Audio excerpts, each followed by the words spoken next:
네, 오늘 히브리서 2장 1절부터 9절 말씀입니다.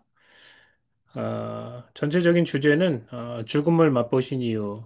예, 우리 다음 주에도 이 말씀이 조금 나오긴 하는데요. 죽음을 맛보신 이유에 대해서 우리가 같이 좀 말씀을 나눴으면 좋겠습니다.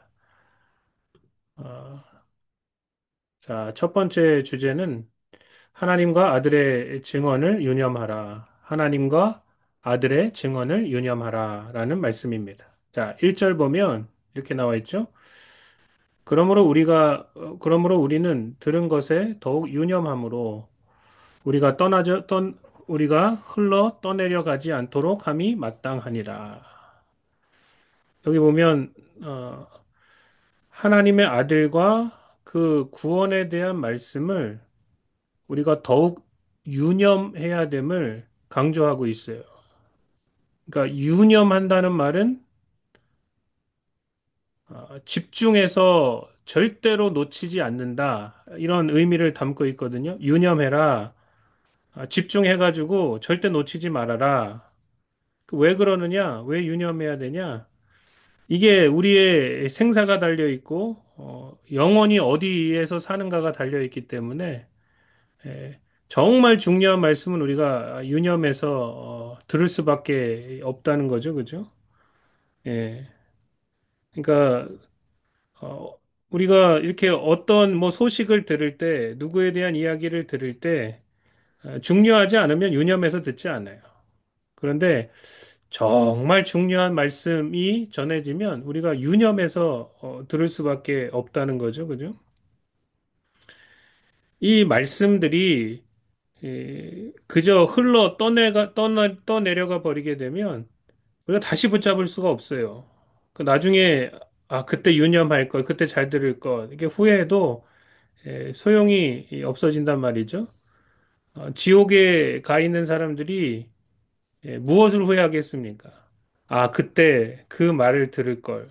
그때 내가 하나님에 대해서 한 번이라도 생각했는데, 그때 하나님을 한번 찾을 걸. 어, 내 옆에 있었던 예수 믿는 사람의 말을 좀 잘 들을 걸. 이런 생각을 하게 된단 말이죠. 근데 오늘 본문 말씀은 단순히 불신자들에게만 하는 것이 아니라 우리 신자들에게 지금 하고 있단 말이죠. 그러므로 우리는 들은 것에 더욱 유념함으로 우리가 흘러 떠내려가지 않도록 함이 마땅하니라.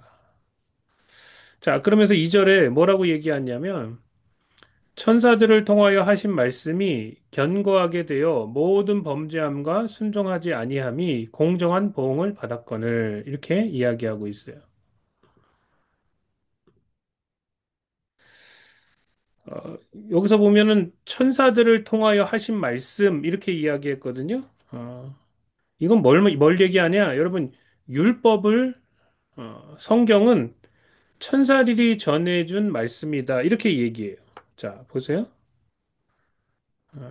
사도행전 7장 53절에 보면 너희는 천사가 전한 율법을 받고도, 그러니까 율법은 누가 전해줬다는 거예요? 천사가 전해줬다고 이야기하고 있어요. 천사가 전한 율법을 받고도 지키지 아니하였도다. 똑같은 말을 하고 있는데, 또 갈라디아서 3장 19절에 보니까, 그런즉 율법은 무엇이냐? 범법함으로 더하여진 것이라. 천사들을 통하여 한 중보자의 손으로 베푸신 것인데, 약속하신 자손이 오시기까지 있을 것이라. 이렇게 이야기하고 있어요. 그러니까 여기서 동일하게 율법은 천사가 전해준 말씀이다. 이렇게 이야기하고 있죠. 그러니까 이 말은 하나님과 인간 사이에 천사가 있었고 또한 중보자인 모세가 있었다는 거예요. 그러니까 구조를 보면 이렇게 되는 거죠. 그 말씀의 근원이신 하나님께서 천사들에게 하나님의 뜻을 전달하라는 하늘의 중개자로서 천사들에게 그 말씀을 주었고 그 천사들이 모세에게 인간의 대표자 중보자에게 그 말씀을 전해 주었고 그 모세가 이스라엘 백성들에게 그 말씀을 하나님의 말씀을 전해 주었다는 거죠. 그러니까 우리가 이 구조 자체를 봐도 이 율법이 완전하지 않구나라는 것을 알 수 있어요. 굉장히 중요하다면 이게 정말 중요한 말씀이라면 절대로 이렇게 전해지지는 않죠. 그죠? 그런데도 이 율법이 견고하게 되어서 여기 보니까 2절을 다시 보세요. 천사들을 통하여 하신 말씀이 견고하게 되어서 이거 안 지키면 범죄하고 순종하지 않으면 그것에 대한 당연한 보응을 받았다는 거예요. 그러면서 얘기하는 게 뭐냐? 야, 그렇다면 하나님께서 아들을 통해서 직접 하신 그 말씀, 아들을 통해서 드러난 진리에 순종하지 않으면 어떻게 되냐? 이것에 대해서 이야기하는 거예요. 자, 3절을 보십시오. 3절에 보니까 우리가 이같이 큰 구원을 등한히 여기면 어찌 그 보응을 피하리요. 그러니까 천사가 전해준 말씀도 굉장히 그 지키지 않았을 때 그 결과가 그 값이 너무나도 강력해서 정말 우리가 견디기조차 쉽지 않았는데 공정한 보응을 받았는데 하나님께서 아들을 통해서 우리에게 주신 이 구원, 이 복음, 이것을 등한히 여기면 어찌 그 보응을 피하겠느냐. 그러면서 이 구원에 대해서 얘기하기를 이 구원은 처음에 주로 말씀하신 바요. 들은 자들이 우리에게 확증한 바니 예수님이 우리에게 말씀해 주었고 들은 자들이 우리에게 확증하였다. 이렇게 이야기하고 있어요. 그러니까 이것은 큰 구원의 기쁜 소식이죠. 그죠? 복음은 큰 구원의 기쁜 소식이에요. 이 구원은 구약에서부터 예언되어 있고 그 다음에 예수님을 통해서 이 말씀이 성취되었죠. 그죠?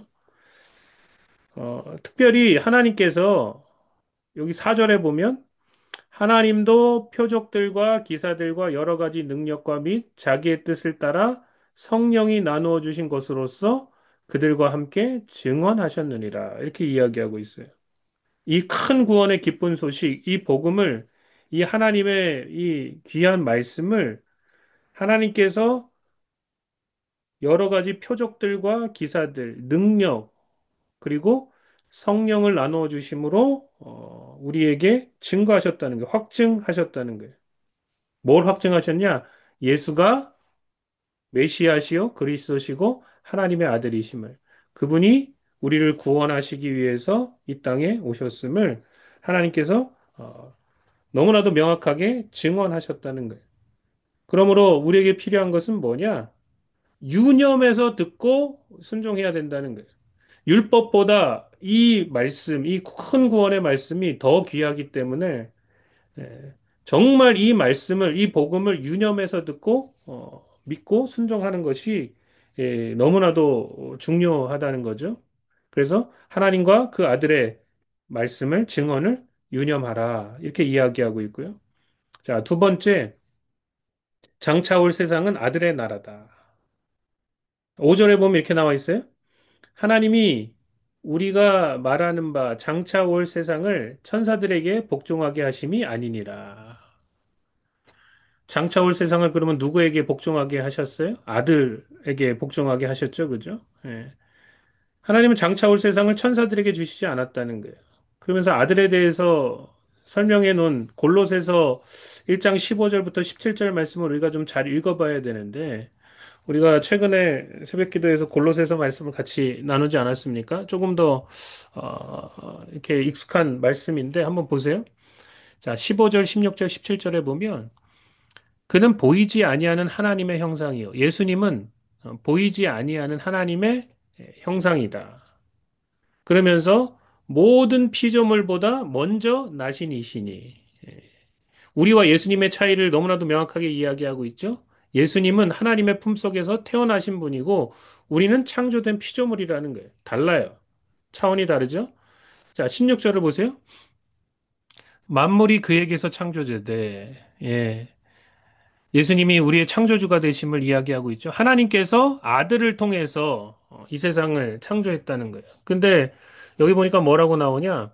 하늘과 땅에서 보이는 것들과 예, 뭐 우주 만물 우리가 보이는 것들 당연히 창조하셨죠. 근데 또 여기 보니까 보이지 않는 것들과 혹은 왕권들이나 주권들이나 통치자들이나 권세들이나 만물이 다 그로 말미암고 그를 위하여 창조되었고 여기 보면 만물이 그로 말미암았다. 또 여기서 더 나아가서 그를 위해서 창조되었다. 아들을 위해서 창조되었다는 거예요. 모든 만물들이.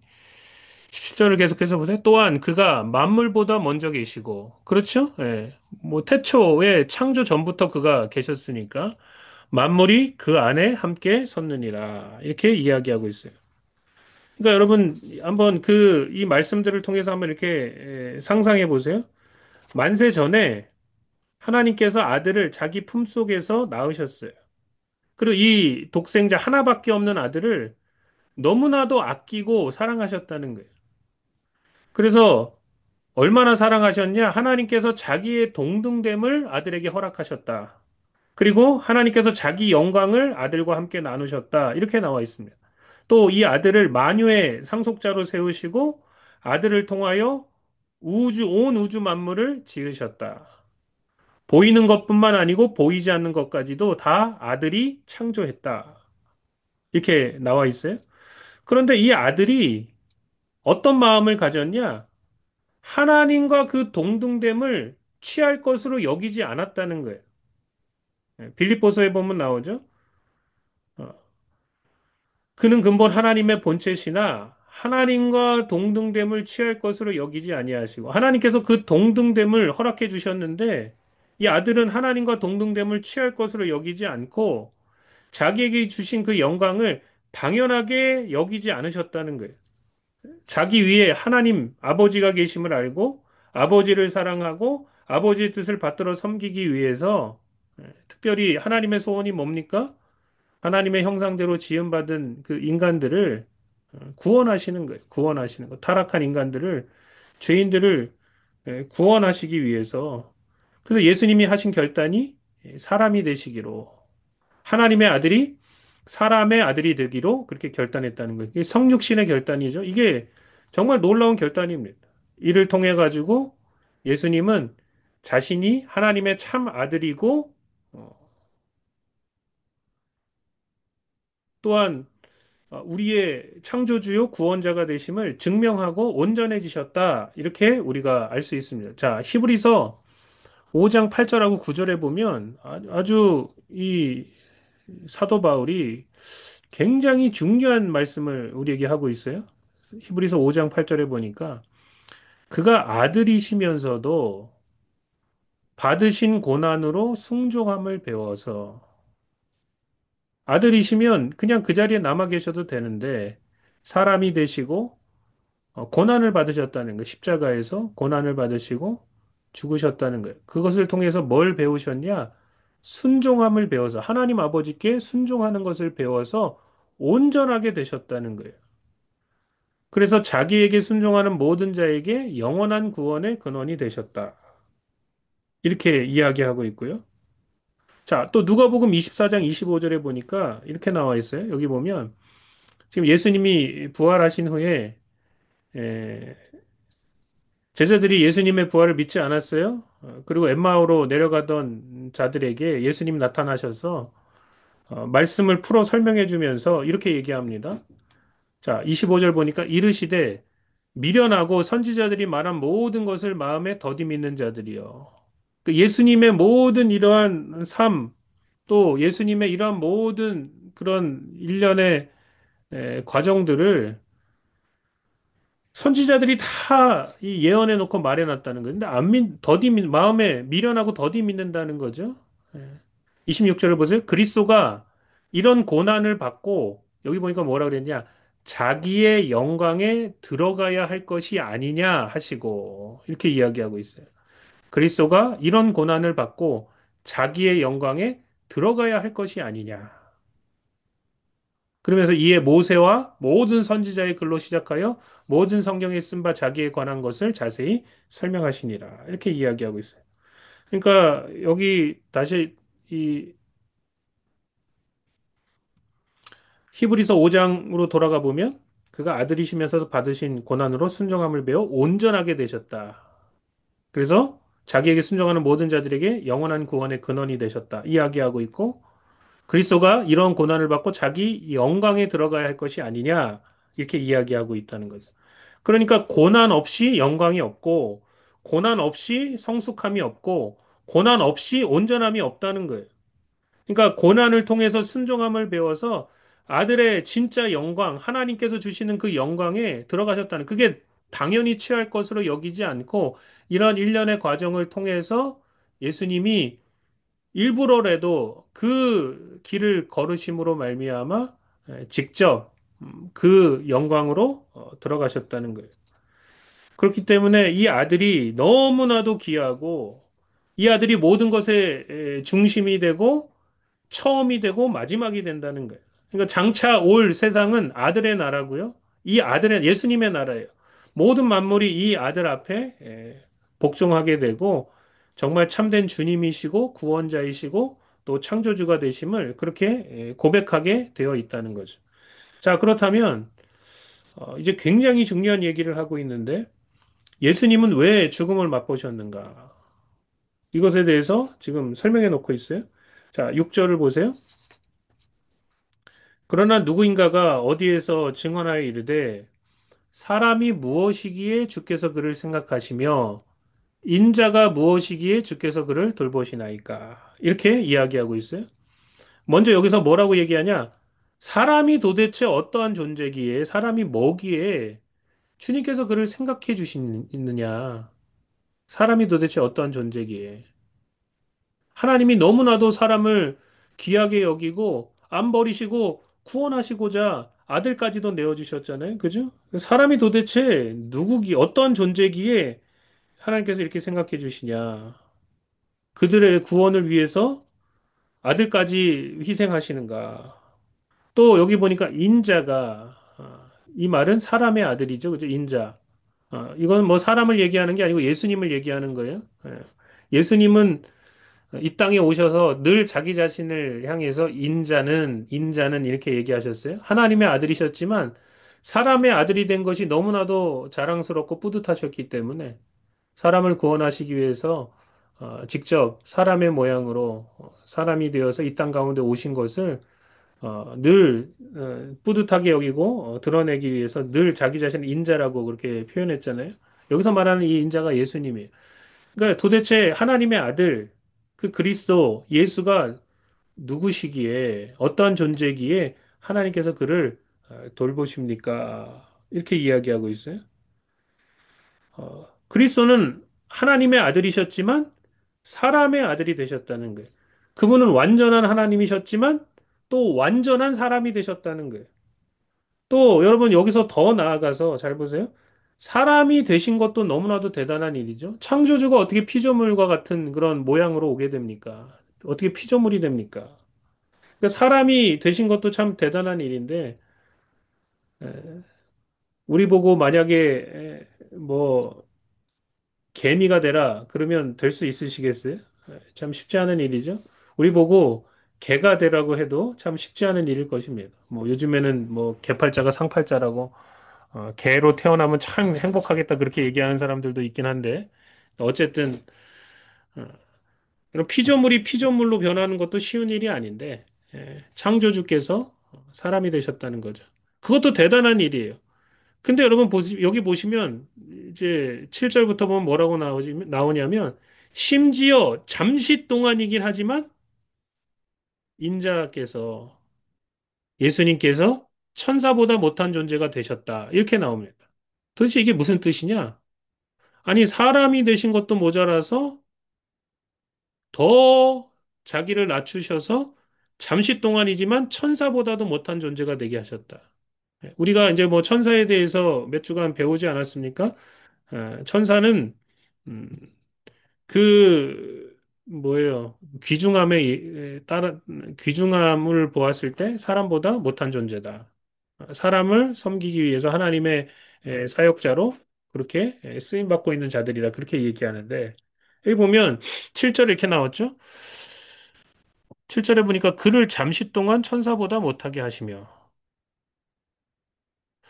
도대체 언제 잠시 동안 천사보다 못하게 하셨을까요? 언제 예수님이 천사보다도 못한 그런 존재가 되셨을까요? 우리가 이게 생각해야 된다는 거죠.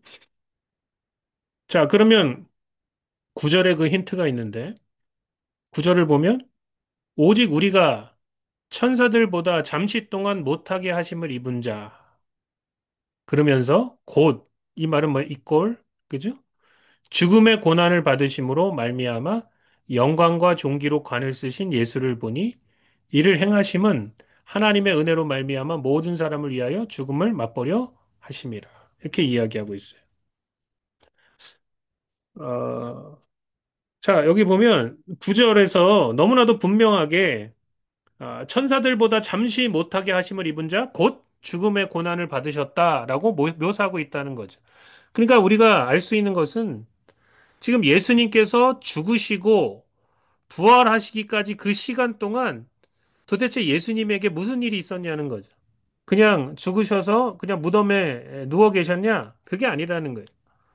그러니까 오늘 말씀은 분명히 죽음의 고난을 받으셨다라고 이야기하고 있고 또 죽음을 맛보셨다라고 이야기하고 있어요. 그러니까 예수님께서 맛보신 죽음은 단순히 육적인 죽음뿐만 아니고 영적인 죽음도 맛보셨다는 거예요. 그러니까 그 말은 쉽게 얘기해서 예수님께서 지옥에까지 내려가셨다는 것을 의미합니다. 내가 가야 했던 지옥, 우리 죄인들이 가야 했던 지옥, 그 자리를 예수님께서 대신 차지하신 거예요. 이 말씀은 여러분 정말 놀라운 말씀이에요. 내가 가야 됐던 그 지옥을 예수님께서 나를 대신해서 가셨다는 거죠. 이 말씀이 굉장히 중요한 말씀입니다. 자, 보세요.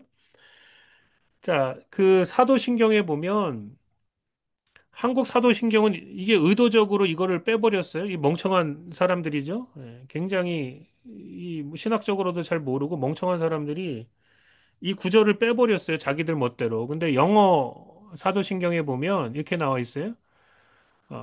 suffered under Pontius Pilate. 본디오 빌라도에게 고난을 받으시고 was crucified. 십자가에 달리시고 dead 죽으시고 and buried 장사되시고 그 다음에 여기 영어 사도신경에 보면 뭐라고 되어 있냐면 he descended into hell 지옥에 내려가시고 근데 이거를 한국 이 사람들이 이 예전에 이 멍청하게 이거를 자기들 멋대로 빼버렸다는 거예요. 이게 도대체 이게 뭔 말을 하는지 몰라가지고 그러니까 이게 참 어리석은 사람들이 리더로 서게 되면 이게 문제가 있는 거예요. 도대체 이 말을 의미를 이해를 못 해가지고 이걸 빼버렸다는 거예요. 자기들 멋대로. 이걸 빼버리고 그냥 제3일 만에 죽은 자 가운데서 다시 살아나시고. 근데 하여간 영어 사도신경에 보면 정확하게 에, 본디오 빌라도에게 고난을 받으시고 십자가에 달려 죽으시고 장사되시고 그 다음에 3일 만에 다시 살아나신다. 그 전에 지옥에 내려가시고라고 명확하게 돼 있다는 거예요. He descended into hell. 자, 이것에 대해서 베드로가 이렇게 써놨습니다. 자, 베드로전서 3장 18절부터 20절. 여기 보면 이렇게 나와 있죠. 그리스도께서도 단번에 죄를 위하여 죽으사 의인으로서 불의한 자를 대신하셨으니 대신하셨다는 게 중요해요. 불의한 자의 그 자리를, 그 저주를, 그 심판을 예수님께서 대신하셨다는 거예요. 이는 우리를 하나님 앞으로 인도하려 하심이라. 육체로는 죽임을 당하시고 영으로는 살리심을 받으셨으니 그가 또한 영으로 가서 옥에 있는 지옥에 있는 영들에게 선포하시니라. 특별히 그들은 누구냐? 그들은 전에 노아의 날 방주를 준비할 동안 하나님이 오래 참고 기다리실 때에 복종하지 아니하던 자들이라. 방주에서 물로 말미암아 구원을 얻은 자가 몇 명뿐이니 겨우 8명이라. 이렇게 분명하게 얘기하고 있어요. 그러니까 죄인이 죽게 되면 어떠한 일이 발생합니까? 그가 지옥으로 내려가게 되죠. 지옥은 영원히 죽는 거예요. 지옥은 영원히 죽는 곳입니다. 그런데 예수님께서 죄인들을 대신해서 그냥 단순히 십자가에 달려 죽으셨을 뿐만 아니고 지옥에까지 내려가셨다는 이야기를 하고 있는 거예요. 지옥에 있는 영들, 특별히 노아의 홍수날 구원받지 못한 전 세계 사람들에게 창조주, 그들의 주인 되신 그 예수님이 죽음을 맛보시기 위해서 지옥에 가셨음을 그들에게 선포하셨다는 거예요. 놀라운 이야기죠, 그죠? 그 예수님이 나를 대신해서 지옥에까지 내려가셨다. 왜냐하면 여러분, 죄라는 것은 단순히 육적인 죄가 아니기 때문에 그래. 영적인 죄이기 때문에 그렇습니다. 지옥이라는 곳은 영원히 죽는 곳이고 영원히 하나님과 분리되는 곳이에요. 그러니까 예수님께서 실제적으로 죽음을 맛보셨다는 거예요. 인간이 죽게 되면 어디로 가게 되는가? 어디서 영원히 살게 되는가?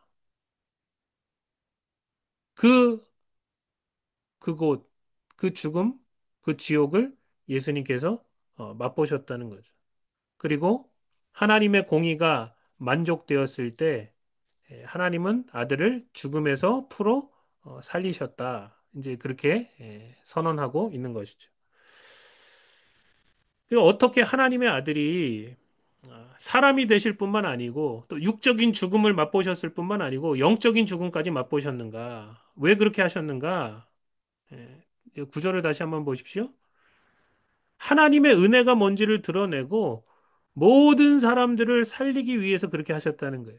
자, 구절을 다시 보세요. 오직 우리가 천사들보다 잠시 동안 못하게 하심을 입은 자. 곧 죽음의 고난을 받으심으로. 그러니까 예수님께서 실제적으로 지옥의 고통을 맛보셨다는 거예요. 이 순간이 바로 천사들보다도 잠시 동안이지만 못하게 하심을 얻었다는 거예요.